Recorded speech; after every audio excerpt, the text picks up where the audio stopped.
Manju kitchen ഡയറീസിലേക്ക് സ്വാഗതം. ഇന്ന് നമ്മൾ തയ്യാറാക്കാൻ പോകുന്നത് നേന്ത്രപ്പഴം വെച്ചിട്ടുള്ള ഒരു പച്ചടിയാണ്. അപ്പോൾ ഓണമൊക്കെ അല്ലേ വരാൻ പോകുന്നത്. അപ്പോൾ എല്ലാവരും തയ്യാറാക്കി നോക്കണം. ഇത് ഞങ്ങളുടെ തൊട്ടപ്പുറത്തെ വീട്ടിലെ ഫ്ലാറ്റിലെ അമ്മയുടെ റെസിപ്പിയാണ്. അപ്പോൾ എല്ലാവരും ട്രൈ ചെയ്ത് നോക്കുക. നിങ്ങൾ ആദ്യമായിട്ടാണ് ഈ ചാനൽ കാണുന്നതെങ്കിൽ ഒന്ന് സബ്സ്ക്രൈബ് ചെയ്തേക്കണേ. കൂട്ടത്തിലുള്ള ബെല്ലൈക്കൺ കൂടെ ഒന്ന് അമർത്തണേ. അപ്പോൾ അതിനായിട്ട് ഞാനിവിടെ ഈ ഒരു വലുപ്പത്തിലുള്ള നേന്ത്രപ്പഴമാണ് എടുക്കുന്നത്. നടുവേ ഒന്ന് മുറിച്ചതിന് ശേഷം ഇതുപോലെ ഒന്ന് അരിയുക. കാരണം ഇത് ഒത്തിരി ചെറുതാക്കി നുറുക്കണം എന്നില്ല. ഏത്തപ്പഴം നന്നായിട്ട് നമ്മൾ വെന്ത് നന്നായിട്ട് ഉടയ്ക്കും. എന്നിട്ട് അതിനുശേഷം നമ്മളിതൊരു പാനിലേക്ക് ഇട്ട് കൊടുക്കാം. പിന്നെ ഇതിലേക്ക് ഞാനിവിടെ ഒരു പച്ചമുളകാണ് ഇങ്ങനെ വട്ടത്തിൽ അരിഞ്ഞത് ചേർത്ത് കൊടുക്കുന്നത്. ഇതിലേക്ക് വേവാൻ ആവശ്യമായിട്ടുള്ള വെള്ളവും കൂടെ ചേർത്ത് കൊടുക്കുക. നികയ്ക്കാനേക്കാട്ടിലും കുറച്ച് മുകളിൽ നിൽക്കുന്ന രീതിയിലാണ് വെള്ളം ഒഴിച്ച് കൊടുത്തിരിക്കുന്നത്. പിന്നെ ഇതിലേക്ക് കുറച്ച് മഞ്ഞൾപ്പൊടിയും കൂടെ ചേർത്ത് കൊടുക്കുന്നുണ്ട്.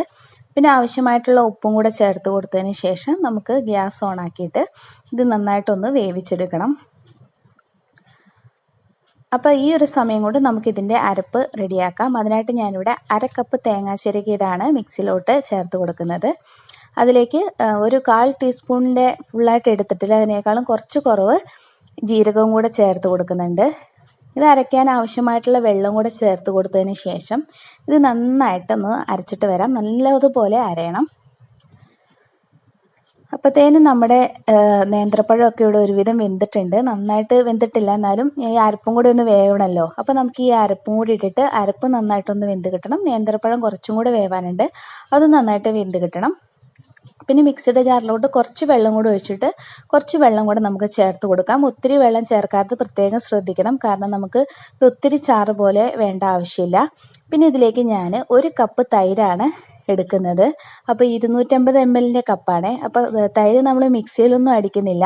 അപ്പോൾ അതിൻ്റെ കട്ടയെല്ലാം പോകാൻ വേണ്ടിയിട്ട് സ്പൂൺ കൊണ്ട് ഇതുപോലെ ഒന്ന് നന്നായിട്ടൊന്ന് ഇളക്കിയെടുത്താൽ മതിയാകും. ഇപ്പോൾ കട്ടയൊന്നും ഇല്ലാതെ നന്നായിട്ട് റെഡി ആയിട്ടുണ്ട്. അതിവിടെ മാറ്റി വെക്കാം. പിന്നെ ഇതിലേക്ക് ഞാൻ കുറച്ച് കടുകും കൂടി എടുക്കുന്നുണ്ട്. അപ്പോൾ കടുകും ഇതേപോലെ ഒരു 1/4 ടീസ്പൂൺ ഫുള്ളായിട്ടില്ല, കുറച്ച് കുറവേ ഉള്ളൂ. അത് നന്നായിട്ടൊന്ന് ചതച്ചെടുക്കുക. അപ്പോൾ നിങ്ങൾക്ക് തേങ്ങ അരയ്ക്കുന്നതിൻ്റെ കൂട്ടത്തിൽ അരയ്ക്കണമെങ്കിൽ അങ്ങനെ അരച്ചെടുക്കാം കേട്ടോ. എനിക്കിപ്പോൾ അങ്ങനെ ഇടുന്നത് താല്പര്യമില്ല, അതുകൊണ്ടാണ് ഇങ്ങനെ ചേർക്കുന്നത്. അപ്പോൾ നമ്മുടെ അരപ്പ് ഇവിടെ നന്നായിട്ട് വെന്ത് വന്നിട്ടുണ്ട്. അപ്പോൾ അതിലേക്ക് നമ്മൾ ഈ കടുക് ചതച്ചതും കൂടി ഇട്ടതിന് ശേഷം നന്നായിട്ടൊന്ന് മിക്സ് ചെയ്തെടുക്കുക. അപ്പോൾ നമ്മുടെ പച്ചടി ഒരുവിധം ഇവിടെ റെഡി ആയിട്ടുണ്ട്. നമുക്കിതിൻ്റെ തീയും കൂടെ ഒന്ന് ഓഫ് ചെയ്യാം. ഇനി ഇത് തണുത്തതിന് ശേഷമാണ് നമ്മളിതിലേക്ക് തൈര് ചേർത്ത് കൊടുക്കുന്നത്. അപ്പോൾ ഇത് ഇവിടെ നന്നായിട്ട് തണുത്ത് വന്നിട്ടുണ്ട്. അപ്പോൾ നമ്മൾ ഇതിലെ ഏത്തക്കയൊക്കെ നന്നായിട്ടൊന്ന് ഉടച്ചു കൊടുക്കണം. അപ്പോൾ ഏത്തക്ക കടിക്കാനൊന്നും എല്ലാവർക്കും ഇഷ്ടം ഉണ്ടാവില്ലല്ലോ. അപ്പോൾ നന്നായിട്ടൊന്ന് ഉടച്ചു കൊടുക്കുക.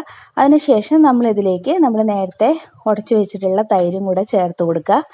അപ്പോൾ തൈര് നിങ്ങൾക്ക് പുളിയുടെ അനുസരിച്ച് എടുക്കുക കേട്ടോ. അത് അത്യാവശ്യം പുളിയൊക്കെ ഉള്ള തൈരാണ്. അപ്പോൾ നിങ്ങൾക്ക് പുളിയില്ലാത്ത തൈര് എടുക്കുന്നതെങ്കിൽ കുറേ സമയം കഴിഞ്ഞതിന് ശേഷമാണ് നമുക്ക് ചോറിൻ്റെ കൂട്ടത്തിലൊക്കെ ഉപയോഗിക്കാൻ പറ്റുള്ളൂ. അപ്പോൾ കുറച്ച് പുളി വേണം എന്തായാലും ഈ പച്ചടിക്ക്. അപ്പോൾ തൈരും കൂടെ ചേർത്തതിന് ശേഷം ഇത് നന്നായിട്ടൊന്ന് മിക്സ് ചെയ്തെടുക്കുക. ഇതിപ്പോൾ അത്യാവശ്യം പുളിയുള്ള തൈര് തന്നെയാണ്. അപ്പോൾ നമ്മൾ തയ്യാറാക്കിയതിന് ശേഷം ഇത് ചൂടാറിയതിന് ശേഷം നമ്മൾ അപ്പം കഴിക്കാൻ അല്ലെങ്കിൽ ഇത് ഫ്രിഡ്ജിലെടുത്ത് വെക്കണം. അല്ലെങ്കിൽ പുറത്തിരുന്ന് കഴിഞ്ഞാൽ ഇത് കുറച്ചും കൂടെ നന്നായിട്ട് പുളി വരും.